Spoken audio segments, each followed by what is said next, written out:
ಆಚಾರ್ಯ education trust YouTube ಚಾನಲ್ಗೆ ಹಾರ್ದಿಕವಾದ ಸ್ವಾಗತ. ನಾನು ನಿಮ್ಮ ಭೀಮಸೇನಾಚಾರ್ಯ ಮಳಗಿ.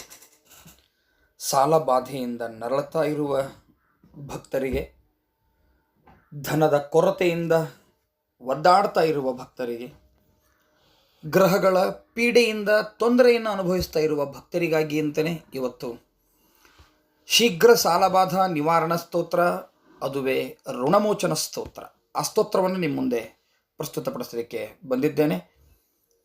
ಎಲ್ಲರಿಗೂ ಹಾರ್ದಿಕವಾದ ಸ್ವಾಗತ. ಬಂಧುಗಳೇ, ಈ ಮೂರೂ ವಿಧದ ಬಾಧೆ, ಸಾಲ ಬಾಧೆ, ಧನ ಸಂಪತ್ತಿನ ಕೊರತೆ ಅಥವಾ ಗ್ರಹಗಳ ಪೀಡೆ, ಇವು ನಾಶ ಆಗಬೇಕು ಅಂದರೆ ದೇವರ ಮೊರೆ ಹೋಗಬೇಕು. ನಮ್ಮ ಪ್ರಯತ್ನ ಇರಬೇಕು. ದೇವರ ಮೊರೆ ಹೋಗಬೇಕು ಅಂದರೆ ಇವುಗಳ ಪರಿಹಾರಕವಾದ ನಮ್ಮ ಪುರುಷ ಪ್ರಯತ್ನವನ್ನು ಬಿಡಬೇಕು ಅಂತ ಅರ್ಥ ಅಲ್ಲ. ಖಂಡಿತವಾಗಿಯೂ ಪುರುಷ ಪ್ರಯತ್ನ ಇರಬೇಕು. ಪುರುಷ ಪ್ರಯತ್ನದ ಜೊತೆಗೆ ಭಗವಂತನ ಅನುಗ್ರಹವೂ ಕೂಡ ಅಷ್ಟೇ ಅತ್ಯವಶ್ಯಕ.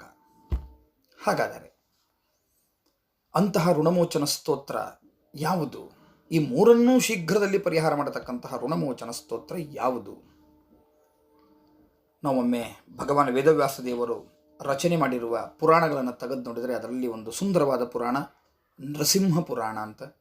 ಆ ನೃಸಿಂಹ ಪುರಾಣದಲ್ಲಿ ಬಂದಿರತಕ್ಕಂಥದ್ದನ್ನು ಶ್ರೀಮದ್ ವಾದಿರಾಜ ಗುರುಸಾರ್ವಭೌಮರು, ಸೋಂದೆಯಲ್ಲಿ ವಿರಾಜಮಾನರಾಗಿರ್ತಕ್ಕಂತಹ ವಾದಿರಾಜ ಗುರುಸಾರ್ವಭೌಮರು ಅದನ್ನು ಕಂಡುಹಿಡಿದು ಜಗತ್ತಿಗೆ ಆ ಕಾಲದಲ್ಲಿ ಒದಗಿಸಿಕೊಟ್ಟಿದ್ದಾರೆ.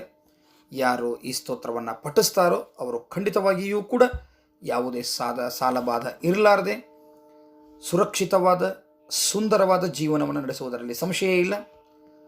ಹಾಗಾದರೆ ಇದನ್ನು ಪಠಿಸುವ ಕ್ರಮ ಹೇಗೆ ಅನ್ನೋದನ್ನು ನಾನು ಮೊದಲಿಗೆ ತಿಳಿಸಿಕೊಟ್ಟು ಬಿಡ್ತೇನೆ. ಶುಚಿಯಿಂದ ದೇವಸ್ಥಾನಕ್ಕೆ ಹೋಗಿ ಅಲ್ಲಿ 21 ಬಾರಿ ಈ ಮಂತ್ರವನ್ನು ಪಠಿಸಬೇಕು. 48 ದಿನಗಳ ಕಾಲ. ದೇವಸ್ಥಾನಕ್ಕೆ ಹೋಗಬೇಕಾದ್ರೆ ಮೌನವಾಗಿ ಹೋಗಬೇಕು. ಟೀ, ಕಾಫಿ ಯಾವುದನ್ನು ಸ್ವೀಕರಿಸಿರಬಾರದು. ಉಪವಾಸ, ಶುದ್ಧ ಉಪವಾಸದಿಂದ ಹೋಗಿ ಅಲ್ಲಿ ಪಠಿಸಬೇಕು. ಪಠಣೆ ಮಾಡಿ ಬಂದ ಮೇಲೆ ನೀವು ಅನಂತರದಲ್ಲಿ ನಿಮ್ಮ ಆಹಾರವನ್ನು ಸ್ವೀಕರಿಸಲು ಯಾವುದೇ ತೊಂದರೆ ಇಲ್ಲ.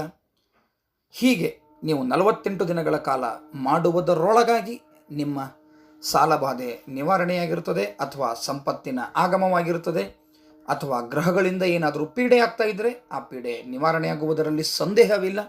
ಬನ್ನಿ ಭಕ್ತರೇ, ಹಾಗಾದರೆ ಆ ಸ್ತೋತ್ರವನ್ನು ನಾನೊಮ್ಮೆ ಪಠಿಸ್ತೇನೆ. ಗಮನವಿಟ್ಟು ಕೇಳಿ. ನೀವು ಅದನ್ನು ಯಾವುದೇ ಲಿಂಗಭೇದ ಇರಲಾರದೆ ಎಲ್ಲರೂ ಕೂಡ ಭಕ್ತಿಯಿಂದ ಈ ಸ್ತೋತ್ರವನ್ನು ಪಠಿಸಿ. ಇಡೀ ದೇಶ, ಯಾರಿಗೆ ಋಣ ಇಲ್ಲ, ಸಾಲ ಇಲ್ಲ, ಗ್ರಹಗಳ ಬಾಧೆ ಇಲ್ಲ ಅಂಥವರು ಪಠಿಸೋಣ. ಕಾರಣ ನಮಗೆ ಮುಂದೆ ಅದು ಬಾರದಿರಲಿ ಅಂತ ಒಂದಾದರೆ, ಎಲ್ಲದಕ್ಕಿಂತ ಪ್ರಧಾನವಾಗಿ ನಮ್ಮ ದೇಶದಲ್ಲಿರುವ ಯಾವ ಭಾರತೀಯರಿಗೂ ಕೂಡ ಸಾಲದ ಬಾಧೆ ಇರೋದು ಬೇಡ. ನಮ್ಮ ಭಾರತೀಯರಿಗೆ ಯಾರಿಗೂ ಕೂಡ ಗ್ರಹಗಳ ಪೀಡೆ ಇರೋದು ಬೇಡ. ಎಲ್ಲರೂ ಶ್ರೀಮಂತರಾಗಲಿ ಎನ್ನುವಂತಹ ದೃಷ್ಟಿಯಿಂದ ನಾವು ಭಗವಂತನಿಗೆ ಪ್ರಾರ್ಥನೆಯನ್ನು ಸಲ್ಲಿಸೋಣ. ಮತ್ತೊಮ್ಮೆ ಸ್ವಾಗತವನ್ನು ಕೋರ್ತಾ ಬಂಧುಗಳೇ, ಆ ಸ್ತೋತ್ರವನ್ನು ನಾನು ಹೇಳಲಿಕ್ಕೆ ಪ್ರಾರಂಭ ಮಾಡ್ತೇನೆ. ಹರಿ ಓಂ. ದೇವತಾ ಕಾರ್ಯ ಸಿದ್ಧ್ಯರ್ಥಂ ಸಭಾಸ್ತಂಭ ಸಮುದ್ಭವಂ ಶ್ರೀ ನೃಸಿಂಹಂ ಮಹಾವೀರಂ ನಮಾಮಿ ಋಣಮುಕ್ತಯೇ. ಲಕ್ಷ್ಮ್ಯಾಲಿಂಗಿತ ವಾಮಾಂಗಂ ಭಕ್ತಾನಾಂ ವರದಾಯಕಂ ಶ್ರೀ ನೃಸಿಂಹಂ ಮಹಾವೀರಂ ನಮಾಮಿ ಋಣಮುಕ್ತಯೇ. ಆಂತ್ರಮಾಲಾಧರಂ ಶಂಖ ಚಕ್ರಾಬ್ಜಾಯುಧಧಾರಿಣಂ ಶ್ರೀ ನೃಸಿಂಹಂ ಮಹಾವೀರಂ ನಮಾಮಿ ಋಣಮುಕ್ತಯೇ. ಸ್ಮರಣಾತ್ ಸರ್ವಪಾಪಘ್ನಂ ಕದ್ರೂಜ ವಿಷನಾಶನಂ ಶ್ರೀ ನೃಸಿಂಹಂ ಮಹಾವೀರಂ ನಮಾಮಿ ಋಣಮುಕ್ತಯೇ. ಸಿಂಹನಾದೇನ ಮಹತಾ ದಿಗ್ಧಂತಿ ಭಯನಾಶನಂ ಶ್ರೀ ನೃಸಿಂಹಂ ಮಹಾವೀರಂ ನಮಾಮಿ ಋಣಮುಕ್ತಯೇ. ಪ್ರಹ್ಲಾದವರದಂ ಶ್ರೀಶಂ ದೈತ್ಯೇಶ್ವರವಿದಾರಣಂ ಶ್ರೀ ನೃಸಿಂಹಂ ಮಹಾವೀರಂ ನಮಾಮಿ ಋಣಮುಕ್ತಯೇ. ಕ್ರೂರಗ್ರಹೈಃ ಪೀಡಿತಾನಾಂ ಭಕ್ತಾನಾಮಭಯಪ್ರದಂ ಶ್ರೀ ನೃಸಿಂಹಂ ಮಹಾವೀರಂ ನಮಾಮಿ ಋಣಮುಕ್ತಯೇ. ವೇದ ವೇದಾಂತ ಯಜ್ಞೇಶಂ ಬ್ರಹ್ಮರುದ್ರಾದಿವಂದಿತಂ ಶ್ರೀ ನೃಸಿಂಹಂ ಮಹಾವೀರಂ ನಮಾಮಿ ಋಣಮುಕ್ತಯೇ. ಯೈದಂ ಪಠತೆ ನಿತ್ಯಂ ಋಣಮೋಚನ ಸಂಜ್ಞಿತಂ ಅನೃಣೋ ಜಾಯತೆ ಸದ್ಯೋ ಧನಂ ಶೀಘ್ರಮವಾಪ್ನುಯಾತ್. ಇದುವೇ ಆ ಮಹತ್ವಪೂರ್ಣವಾಗಿರತಕ್ಕಂತಹ ಸ್ತೋತ್ರ. ನಾವು ಯಾವುದನ್ನು ಪಠಿಸಿದರೂ ಕೂಡ ಅದು ವಿಷ್ಣು ಸಹಸ್ರನಾಮವನ್ನು ಪಠಿಸೋಣ, ಅಥವಾ ಶಿವಸ್ತೋತ್ರವನ್ನು ಪಠಿಸೋಣ, ಅಥವಾ ಯಂತ್ರೋದ್ಧಾರಕ ಹನುಮತ್ ಸ್ತೋತ್ರವನ್ನು ಪಠಿಸೋಣ, ಅಥವಾ ಲಲಿತಾ ಸಹಸ್ರನಾಮ, ಯಾವ ಸ್ತೋತ್ರವನ್ನು ಪಠಿಸ್ತೇವೋ ಆ ಯಾವ ಸ್ತೋತ್ರವನ್ನು ಪಠಿಸಿದರೂ ಕೂಡ ಅರ್ಥಾನುಸಂಧಾನಪೂರ್ವಕವಾಗಿ ಪಠಿಸಬೇಕು. ಆ ಮಂತ್ರದಲ್ಲಿ ಏನು ಹೇಳಿದ್ದಾರೆ ಅನ್ನೋದನ್ನು ತಿಳಿದು ಪಠಿಸಬೇಕು. ಯಾಕೆ ಅಂದರೆ ಅಲ್ಲಿ ಆ ಮಹಿಮೆಯನ್ನು ಏನು ಕೊಂಡಾಡಿರ್ತಾರೋ ಸಂಸ್ಕೃತದಲ್ಲಿ ಹೇಳಿರ್ತಾರೆ ಆ ಮಹಿಮೆಯನ್ನು. ಅದು ನಮ್ಮ ಭಾಷೆಯಲ್ಲಿ, ನಮ್ಮ ಕನ್ನಡ ಭಾಷೆಯಲ್ಲಿ ನಮಗದು ಅರ್ಥ ಆದರೆ ಆ ದೇವರು, ಆ ದೇವತೆ ಮಾಡಿರುವ ಶ್ಲಾಘನೀಯ ಕಾರ್ಯ ಏನು ಅಂತ ನಮ್ಮ ಮನಸ್ಸಿನೊಳಗೆ ಅರ್ಥ ಮೂಡಿದರೆ ಆಗ ಭಗವಂತನಲ್ಲಿ ಭಕ್ತಿ ಹೆಚ್ಚಾಗ್ತದೆ. ಆ ಭಗವಂತನಲ್ಲಿ ಭಕ್ತಿ ಹೆಚ್ಚಾದಾಗ ನಾವು ಸಂಪೂರ್ಣವಾದ ನಮ್ಮ ಮನಸ್ಸನ್ನು ಭಗವಂತನಿಗೆ ಸಮರ್ಪಣೆ ಮಾಡಿ ಆ ಸ್ತೋತ್ರವನ್ನು ಪಠಿಸ್ತೇವೆ. ಅದು ಭಗವಂತನಿಗೆ ಬೇಕಾಗಿರೋದು. ಇನ್ಯಾವುದನ್ನೂ ಕೂಡ ಭಗವಂತ ಇಚ್ಛೆ ಪಡುವುದಿಲ್ಲ. ಇಡೀ ಅಖಂಡ ಮನಸ್ಸನ್ನು, ಬಿಡಿ ಬಿಡಿಯಾಗದ ಅಖಂಡ ಮನಸ್ಸು ಭಗವಂತನ ಪಾದಗಳಿಗೆ ಅರ್ಪಿತ ಆಗಬೇಕು. ನೀನು ಹೀಗೆ ಮಾಡಿದ್ದೀಯಾ ಸ್ವಾಮಿ, ನೀನು ಹೀಗೆ ಮಾಡಿದ್ದೀಯಾ, ಇಂತಹ ದೊಡ್ಡ ಗುಣ ನಿನ್ನೊಳಗಿದೆ ಅಂತನ್ನುವ ಒಂದು ಭಾವನೆ ಮನಸ್ಸಿನೊಳಗೆ ಮೂಡಿದಾಗ ಏನು ಶುದ್ಧವಾಗಿರ್ತದೆ ಮನಸ್ಸು, ಆ ಮನಸ್ಸಿನೊಳಗೆ ಭಗವಂತ ನೆಲೆಸ್ತಾನೆ. ಅದಕ್ಕೋಸ್ಕರ ಅರ್ಥಾನುಸಂಧಾನಪೂರ್ವಕವಾಗಿ ನಾವು ಪಠಿಸಬೇಕು. ಸುಮ್ಮನೆ ಅದು ಬೆಲ್ ಹತ್ತಿದಾಗ ಮಷೀನ್ ಹೇಗೆ ಒದರ್ತದೋ ಹಾಗೆ ನಮ್ಮ ಕಂಠದಿಂದ ನಾವು ಸ್ತೋತ್ರಗಳನ್ನು ಪಠಿಸಬಾರ್ದು ಭಕ್ತರೆ. ಅದಕ್ಕೋಸ್ಕರವೇ ನಮ್ಮ ಆಚಾರ್ಯ ಶ್ರೀ ಆಚಾರ್ಯ ಎಜುಕೇಷನ್ ಟ್ರಸ್ಟ್ ಯೂಟ್ಯೂಬ್ ಚಾನಲ್ನಲ್ಲಿ ವಿಷ್ಣು ಸಹಸ್ರನಾಮವಾಗಲಿ, ಯಾವುದೇ ನಾಮಗಳಾಗಲಿ, ಯಾವುದೇ ವಿಷಯಗಳಿರಲಿ, ಅರ್ಥಾನುಸಂಧಾನಪೂರ್ವಕವಾಗಿ ನಾವು ಕೊಡ್ತಾ ಇದ್ದೇವೆ. ಅದಕ್ಕೋಸ್ಕರ ಈ ಸ್ತೋತ್ರದ್ದು ಸಂಕ್ಷಿಪ್ತದಲ್ಲಿ ನಾನು ಅರ್ಥವನ್ನು ನಿಮಗೆ ಇಲ್ಲಿ ಹೇಳಲಿಕ್ಕೆ ಇಷ್ಟಪಡ್ತೇನೆ. ಗಮನವಿಟ್ಟು ಕೇಳಿ. ನೀವು ಪಠಿಸುವಾಗ ಈ ಅರ್ಥದ ಚಿಂತನೆ ಮಾಡ್ತಾ ಮಾಡ್ತಾ ಪಠಿಸಿ ಭಕ್ತರೆ, ನಿಮಗೆ 100ಕ್ಕೆ 100ರಷ್ಟು ಫಲ ಬರುವುದರಲ್ಲಿ ಸಂದೇಹ ಇಲ್ಲ. ಋಣಮೋಚನ ಸ್ತೋತ್ರ, ಸಾಲ ಪರಿಹಾರಕ ಸ್ತೋತ್ರ ಅಂತರ್ಥ. ಇಲ್ಲಿ ಪ್ರತಿ ಶ್ಲೋಕಗಳಲ್ಲಿಯೂ ಒಂದು ಕಾಮನ್ ಇದೆ. ಶ್ರೀ ನೃಸಿಂಹಂ ಮಹಾವೀರಂ ನಮಾಮಿ ಋಣಮುಕ್ತಯೇ. ಋಣಮುಕ್ತಯೇ ಅಂದರೆ ಸಾಲ ಬಾಧೆಯ ಪರಿಹಾರಕ್ಕಾಗಿ ಮಹಾವೀರನಾಗಿರತಕ್ಕಂತಹ ಶ್ರೀ ನೃಸಿಂಹದೇವರನ್ನು ನಾನು ನಮಸ್ಕರಿಸುತ್ತೇನೆ ಅಂತ.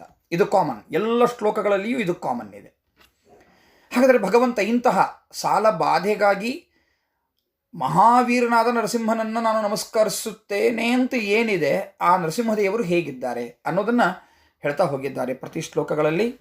ದೇವತಾ ಕಾರ್ಯಸಿದ್ಧ್ಯರ್ಥಂ ಸಭಾಸ್ತಂಭ ಸಮುದ್ಭವಂ, ಮೊದಲನೇ ಶ್ಲೋಕದ ಅರ್ಥ.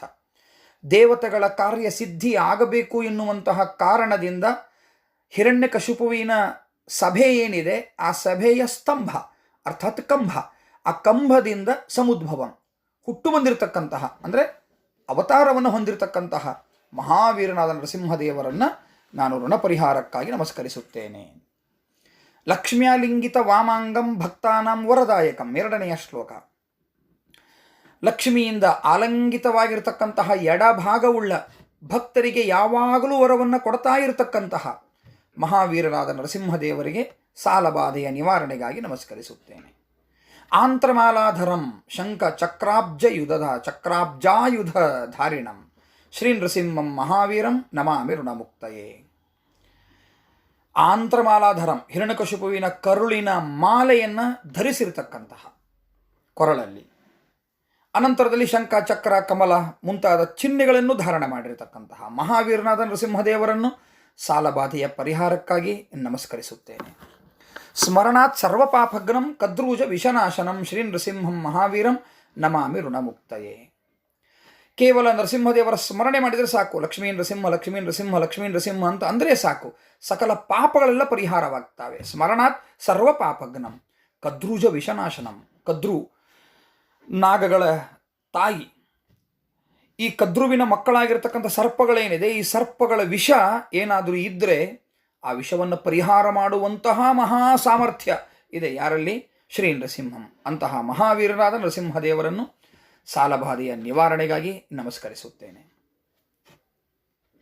ಸಿಂಹನಾದೇನ ಮಹತ ದಿಗ್ಧಂತಿ ಭಯನಾಶನಂ ಶ್ರೀ ನೃಸಿಂಹಂ ಮಹಾವೀರಂ ನಮಾಮಿ ಋಣಮುಕ್ತಯೇ. 5ನೆಯ ಶ್ಲೋಕದ ಅರ್ಥ: ನೃಸಿಂಹದೇವರೇನಾದರೂ ದೊಡ್ಡದಾಗಿರ್ತಕ್ಕಂಥ ಸಿಂಹನಾದವನ್ನು ಮಾಡಿದರೆ ಸಾಕು.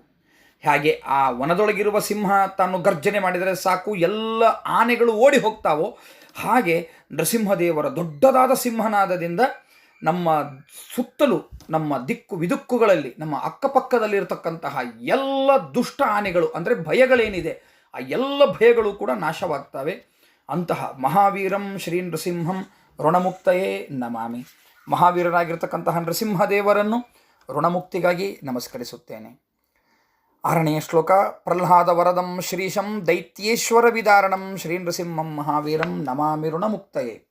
ಪ್ರಹ್ಲಾದ ರಾಜರಿಗೆ ವರಪ್ರದನಾಗಿ ದೈತ್ಯರಾಜನಾಗಿರ್ತಕ್ಕಂಥ ಹಿರಣ್ಯಕಶಿಪುವನ್ನು ಸೀಳಿ ಏನು ಪ್ರಹ್ಲಾದರಿಗೆ ವರಪ್ರದನಾದ್ನೋ ಅಂತಹ ಸಾಕ್ಷಾತ್ ಲಕ್ಷ್ಮೀಪತಿಯಾದ ಮಹಾವೀರನಾದ ಶ್ರೀಲಕ್ಷ್ಮೀ ನರಸಿಂಹದೇವರನ್ನು ಋಣ ಪರಿಹಾರಕ್ಕಾಗಿ ನಮಸ್ಕರಿಸುತ್ತೇನೆ. ಕ್ರೂರಗ್ರಹೀ ಪೀಡಿತಾನಾಂ ಭಕ್ತಾನಾಂ ಅಭಯಪ್ರದಂ ಶ್ರೀ ನೃಸಿಂಹಂ ಮಹಾವೀರಂ ನಮಾಮಿ ಋಣಮುಕ್ತಯೇ. ಕ್ರೂರ ಗ್ರಹಗಳಿಂದ ಪೀಡಿತರಾಗಿರ್ತಕ್ಕಂಥ ಭಕ್ತರೇನಿದ್ದಾರೆ ಅವರಿಗೆ ಅಭಯಪ್ರದನಾದ ಮಹಾವೀರನಾದ ಶ್ರೀ ನೃಸಿಂಹದೇವರನ್ನು ಸಾಲ ಬಾಧೆಗಾಗಿ, ಅದರ ನಿವಾರಣೆಗಾಗಿ ನಮಸ್ಕರಿಸುತ್ತೇನೆ. ವೇದಾಂತ ಯಜ್ಞೇಶಂ ಬ್ರಹ್ಮರುದ್ರಾದಿ ವಂದಿತಂ ಶ್ರೀ ನೃಸಿಂಹಂ ಮಹಾವೀರಂ ನಮಾಮಿ ಋಣಮುಕ್ತಯೇ. ವೇದಾಂತಗಳು ಅಷ್ಟೇ ಅಲ್ಲದೆ ಯಜ್ಞಗಳಿಗೆ ಒಡೆಯನಾಗಿರ್ತಕ್ಕಂತಹ ಬ್ರಹ್ಮ, ರುದ್ರ ಮೊದಲಾದ ದೇವತೆಗಳಿಂದ ವಂದಿತನಾದ ಮಹಾವೀರನಾದ ಶ್ರೀ ನೃಸಿಂಹನನ್ನು ನಾನು ಸ್ಮರಿಸುತ್ತೇನೆ, ನಮಿಸುತ್ತೇನೆ. ಯೈದಂ ಪಠತೆ ನಿತ್ಯಂ ಋಣಮೋಚನ ಸಂಜ್ಞಿತಂ. ಯಾರು ಈ ಋಣಮೋಚನ ಸಂಜ್ಞಿತವಾಗಿರ್ತಕ್ಕಂಥ ಋಣಮೋಚನ ಎನ್ನುವಂತಹ ಹೆಸರಿನಿಂದ ಕೂಡಿದ ಈ ಸ್ತೋತ್ರವನ್ನು ಯಾರು ಪ್ರತಿನಿತ್ಯದೊಳಗೂ ಪಠಿಸ್ತಾರೋ ಅಂಥವರು ಬೇಗನೆ ಅನೃಣೋ ಜಾಯತೆ ಸದ್ಯೋ, ಕೂಡಲೇ ಅವರು ಸಾಲ ಬಾಧೆಯಿಂದ ಮುಕ್ತರಾಗ್ತಾರೆ. ಅಷ್ಟೇ ಅಲ್ಲ, ಧನಂ ಶೀಘ್ರಂ ಅವಾಪ್ನುಯಾತ್, ಕೂಡಲೇ ಅವರು ಸಂಪತ್ತನ್ನು ಹೊಂದುತ್ತಾರೆ. ಹೀಗೆ ಶೀಘ್ರ ಸಾಲ ಪರಿಹಾರಕ ಧನಪ್ರಾಪ್ತಿಯನ್ನು ಮಾಡಿಕೊಡ್ತಕ್ಕಂತಹ ಈ ಸ್ತೋತ್ರದ ಪಠಣೆಯನ್ನು ಯಾಕೆ ಬಿಡಬೇಕು? ನಾವೆಲ್ಲರೂ ಸೇರಿ ಮಾಡೋಣ. ಜೊತೆಗೆ ಪಾಪ ಯಾರ್ಯಾರು ಸಾಲ ಬಾಧೆಯಲ್ಲಿದ್ದಾರೋ ಗೊತ್ತಿರುವುದಿಲ್ಲ, ನಿಮಗೆ ಗೊತ್ತಿದ್ದವರಿಗೆ ಎಲ್ಲರಿಗೂ ಕೂಡ ಈ ವಿಡಿಯೋ ಶೇರ್ ಮಾಡಿ. ಹಾಗೆ ನೀವು ಕೂಡ ಲೈಕ್ ಮಾಡಿ. ಇಂತಹ ಇನ್ನೂ ಅತ್ಯಮೂಲ್ಯ ಅನೇಕ ವಿಷಯಗಳನ್ನು ನಿಮ್ಮೊಂದಿಗೆ ನಾನು ಹಂಚ್ಕೊಳ್ಳಿಕ್ಕೆ ಇಷ್ಟಪಡ್ತೇನೆ. ಅದಕ್ಕೋಸ್ಕರ ಸಬ್ಸ್ಕ್ರೈಬ್ ಆಗಿ ಬೆಲ್ ಬಟನ್ ಒತ್ತಿ ಎಂಬುದಾಗಿ ಹೇಳ್ತಾ ಮತ್ತೊಂದು ವಿಷಯವನ್ನು ತಮ್ಮ ಮುಂದೆ ಸಾದರಪಡಿಸಲಿಕ್ಕೆ ಮತ್ತೆ ಬರ್ತೇನೆ. ಅಪ್ಪಣೆ ಕೊಡಿ. ವಂದನೆಗಳು.